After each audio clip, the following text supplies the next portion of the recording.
ছবিটা করো না। আমার মেমোরি ফুল হয়ে গেছে, তুমি করতে পারছো না? তো সামনে বসে আছো কি করতে? খেলা করছিলাম।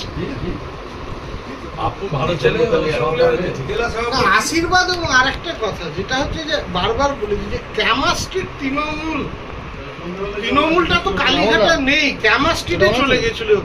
তপন দাশগুপ্তর মতন মানুষকে যারা কর্মীদের মানে হাতে তালুর ভেতরে চেনে যায়, কর্মীদের পাশে কিভাবে থাকতে হয়, আগামী দিনে কর্মীদের পাশে কিভাবে থাকতে হবে, এইটা আপনি বলুন তো। একটা কথা বলি, তপনদা জানে এই লোকটা যতদিন জেলায় ছিল বিভিন্ন কেস খেয়েছে বামফ্রন্ট জামানায়। আজও আমি এই ৫-৭ দিনে পুরো ডাটা তুলেছি, আরামবাগ, খানাকুল, গোঘাট, জাঙ্গিপাড়া থেকে নিয়ে চুচুড়া মগরা ব্লক থেকে শুরু করে বিভিন্ন জায়গায় এখনো বামফ্রন্ট জামানায় যারা তৃণমূল কর্মীরা কেস খেয়েছে, বহুজনের কেস মেটেনি। তাহলে আমাদের তো সরকারের প্রতিশ্রুতি ছিল যারা কি এটা কেসটাকে মিটিয়ে দেবে। কার দোষ বলবেন যে আপনারাই সরকারে ছিলেন? আরে এটা তো আইন ডিপার্টমেন্ট যারা দেখতো তারা কেন করেনি? বলবেন যে আপনারা তো বিভিন্ন ক্ষমতায় ছিলেন। আরে ভুল ধরার অনেক কিছু, কিন্তু ক্ষমতাটা তো একটা জায়গায় চলে গেছিল, ক্যামা স্ট্রিট কর্পোরেট বারবার বলছি, কর্মী নয়, কর্পোরেটে পরিণত হয়েছিল। এটা রিয়েলাইজ করেছো কবে? রিয়েলাইজ করেছি, বলার জায়গা পেয়েছি, রিয়েলাইজ তো প্রতিনিয়ত করতে পারছিলাম। 4 তারিখের আগে প্রতিবাদ করনি কেন? জায়গা ছিল নাকি? আপনি তো কল্যাণ বন্দ্যোপাধ্যায়ের অনুচর ছিলেন, হ্যাঁ, তখন কি বলবেন? না, কল্যাণ বন্দ্যোপাধ্যায় তো আমাদের এমপি। আমি তো ওনার সম্বন্ধে কোনো জায়গায় কিছু বলি না। উনি ওনার মতন আমাদের সবাইকে ভালোবাসতেন, অভিভাবক হিসাবে দেখতেন। তো এটা তো সরকারের পলিসি। কল্যাণ বন্দ্যোপাধ্যায় তো কর্পোরেট জগতের বিরুদ্ধে যখন বলেছিল তখন এই স্লোগান উঠেছিল, আগামীকে মানতে হবে, নালে রাজনীতি ছাড়তে হবে। তাহলে কল্যাণ ব্যানার্জি তো এখনো সেই পুরোনো জায়গাতেই রয়েছে, তুমি ছেড়ে এলে কালীঘাটে। সেটা তো উনি ওনার ব্যাপার, আমি তো বলতে পারবো না। অভিভাবক বললে কল্যাণদাকে, হ্যাঁ তুমি তো অভিভাবক বললে কল্যাণদাকে। হ্যাঁ, আমি তো বললাম যখন স্লোগান উঠেছিল যে আগামীকে মানতে হবে, কি তপনদা, আগামীকে মানতে হবে না, রাজনীতি ছাড়তে হবে, শ্রীরামপুরের সাংসদ বদল চাই, তখন এক ঘরে হয়ে গেছিল যে অভিষেক বন্দ্যোপাধ্যায়কে মানতে হবে। এটা আমি বলছি না, দেখে নিন না আপনারা, সোশ্যাল মিডিয়া বা বিভিন্ন জায়গায় বিভিন্ন লোকেরা ছেড়েছে, এই কথা তো আমাদের নয়। কল্যাণদা তো সেটা মেনে নিয়েছিল, মেনে নিয়ে রয়ে গেছে কালীঘাট। ভালোভাবে আমরা হয়তো মানতে পারিনি। আজকে দেখছি যে কর্মীদের এই সমস্যা হচ্ছে, তাই আজকে পাশে থাকার বার্তা দিচ্ছি। আরো কর্মীরা সমস্যা আছে। আজকে তো একজন প্রবীণ হুগলির নেতা তৃণমূল ছাড়লেন। হ্যাঁ, তো তাই জন্য আশীর্বাদ নিতে এলাম, কিছু কথাও বলবো, আশীর্বাদ নিতে এলাম। এখন যদি প্রতিবাদ করে বেরিয়ে এসছেন, আগে কেন আসেন? হ্যাঁ, এখন যদি প্রতিবাদ করে বেরিয়ে এসছেন, হ্যাঁ, সেরকম আগে কেন করেনি? তাহলে তো একটা হুমকিও তো দিতে পারতেন যে আমরা বেরিয়ে যাবো। কে বলছে? এরকম হুমকি অনেকে দিয়েছে, তাদের পার্টি থেকেই চলে গেছে। আজকে তপনদার মতন লোক কেন বাদ গেছে? এনারা তো প্রতিবাদ করেছিলেন, কোনো না কোনো জায়গায় প্রতিবাদ করেছিলেন, অনেকেই করেছিল, অনেকে বেরিয়ে এসছে, অনেকে আছে।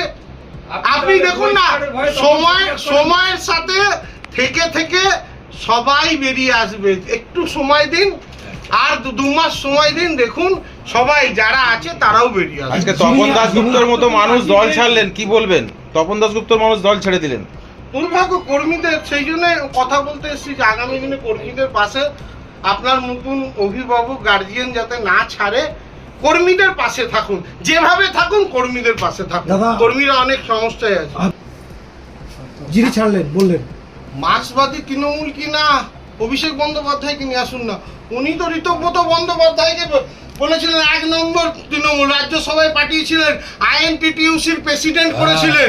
আমি করেছিলাম না তপনদা করেছিল? কে করেছিল? ক্যামা স্ট্রিট করেছিল। তখন উনি করলে ওনার সাথে থাকলে ভালো, আর না হলে খারাপ। আইএনটিটিইউসির প্রেসিডেন্ট, উনি রাজ্যসভার সাংসদ, উনি বিধায়ক, কে ডেকে করেছিল? প্রথম রাজ্যসভা সাংসদ করেছিল বুদ্ধবাবু। আরে তৃণমূলও তো করেছিল, আমি সে কথা বলছি। তা রাজ্যসভার সাংসদ, আইএনটিটিইউসি সারা রাজ্যের প্রেসিডেন্ট, তারপর এমএলএ, তখন উনি ভালো ওনার কাছে। এখন বলছো খারাপ, বাহ। আবার বলছি কালীঘাট নিয়ে আমার আপত্তি আছে। তৃণমূল কংগ্রেস 2018 সালের পর ক্যামাস্ট্রিট তৃণমূল হয়েছিল, আমরা ক্যামাস্ট্রিট তৃণমূলের বিরুদ্ধে। তাহলে কি আমরা এখনো তো বলছি আমাদের নেত্রী, কোথায় বলেছি, কোন জায়গায় বলেছি দিদিকে? অ্যাডভাইজার বলছো, নেতৃত্ব বলছো না? এই তো বললাম, এই তো বললো। নীতি অভিষেক যে কিভাবে পাশে থাকতে হয়। অভিষেক বন্দ্যোপাধ্যায় ইস্তফা দেবে। উনি আগে ইস্তেফা দিক না, উনি ইস্তেফা দিক। আর সবাই ইডি সিবিআই ভয়ে যায়নি, সবাই ইডি সিবিআই ভয়ে যায়নি, সবাই কেস নেই, এরম ভাববেন না। সবাই আমরা তৃণমূলে ছিলাম, সবাই ভালো। তাহলে আমরা যদি খারাপই হয় ইডি সিবিআই, তাহলে আবার ডাকছো কেন? আবার ডাকছো কেন? কে ডাকতে বলেছে? ক্যামাস্ট্রিট হয়ে গেছে পুরো দলটা। তপন দাশগুপ্তর মতন মানুষ, শুধু তপন দাশগুপ্তর মতন নয়, আমাদের তপন মজুমদারের প্রতি হয়ে গেছে যে ওনার মতন লোককেও বাদ দিয়েছে। যে আপনারা যেটা রিয়েলাইজ করেছেন, ওনার আমি বলছি তো ক্যামাস্ট্রিট তৃণমূল হয়ে গেছে। सफर सिर्फ मंजिल तक पहुंचने का नाम नहीं, सफर है भरोसे का, सफर है तरक्की का, और हर दिन नई कमाई का। पेश है हुगली मोटर्स ई ऑटो। दमदार परफॉर्मेंस, मजबूत बॉडी और एक चार्ज में 220 प्लस किलोमीटर तक की शानदार रेंज। कम खर्च, ज्यादा बचत और ज्यादा कमाई। शहर हो या गांव, हर रास्ते पर आपका सच्चा साथी। हुगली मोटर्स ई ऑटो, भरोसे की बात हर सफर में साथ। आज ही हमसे संपर्क करें और बढ़ाए कमाई की रफ्तार।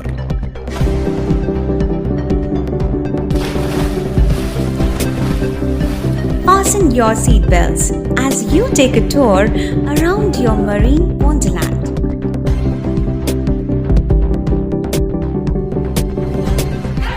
Spend a day at Aqua Marina and enjoy an array of water slides that give you butterflies in your tummy.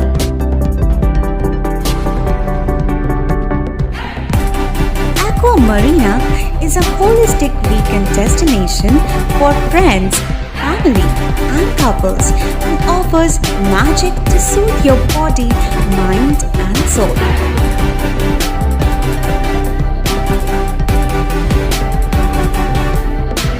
Aqua Marina, your customized magician. Welcome aboard and see the magic unfold. Enjoy a weekend at Vedam, the paradise of peace. A home away from home.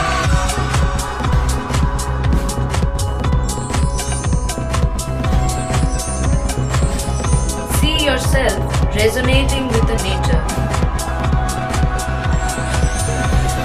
Vedam welcomes you. Create your best memories.